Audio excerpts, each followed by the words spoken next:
There's this whole other world that we never get to see, but we're participating with it all the time.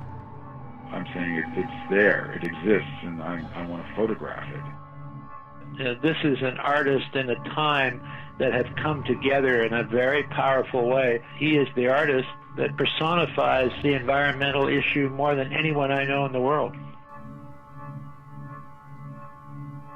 When I was 11, my dad and I saw an ad in a newspaper that there was a widower who was selling her darkroom. She said, you can have everything in it, the contents, for 25 bucks. So all of a sudden I had my own camera with a bulk loader with hundreds of feet of Tri-X. So it was kind of like today, if you give a kid an iPhone, you don't really care if they shoot 100 pictures, you could just delete. Well, back then, if you had the family camera, you couldn't just go and shoot the legs and floor of your kitchen table or something, because they stopped wasting film. I was able to go out, and if I liked something, I would just shoot more and more frames of it. Then it emerges in a tray of developer under this orange light, and it was like magic. I was hooked. I can take like 20 images. There's always going to be one that's more interesting. My early recollections of some of the favorite things that I enjoyed being Canadian was going out into the landscape. So I started to think about the landscape and how we change that landscape. And being a resource-based country, there was all kinds of examples. So I'd drive from Toronto into Sudbury and start looking at the tailings and looking at the mines and trying to capture that on film. I was using color, large format, and at that time color was largely seen as a commercial medium. If you wanted to be a serious artist back then, you had to work in black and white.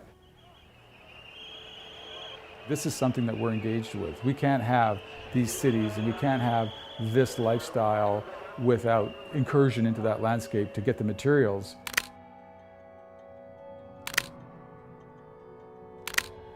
I'm kind of just showing the scale of industry, and it has multiple meanings. One can look at it as an environmental disaster, one can look at it as a human progress, one can look at it from the point of view of artistic merit and whether it captures the imagination and the sense of wonder. I think if you look at the whole body of work, there is a story of the tilting of the balance, that we've now become almost too successful. We've got our boot on the neck of nature and we're not letting up. That story has kind of emerged in the last 10 or 15 years as we recognize global change in climate and as we realize resource extraction, as we see the oceans being depleted of fish.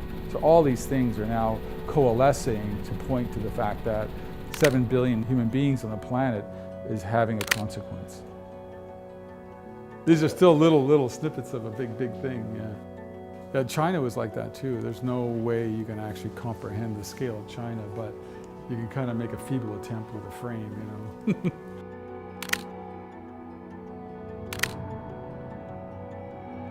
There's an urgency, I guess, that I have now that it wasn't as present. I was still kind of taken by wonder of the scale of things at the very beginning and looking at the largest examples, but that wonder's kind of turned to concern.